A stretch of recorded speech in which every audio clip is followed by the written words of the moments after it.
تم الإعلان رسميا عن موعد عرض مسلسل عائلة شاكر باشا، حيث سيتم عرض مسلسل عائلة شاكر باشا الحلقة الأولى يوم الاثنين 15/12/2024 إن شاء الله سبحانه وتعالى.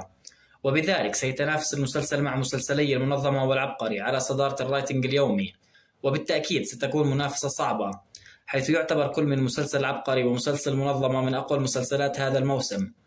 مسلسل عائلة شاكر باشا سيتناول حكاية عائلة تركية فنية سنة 1912.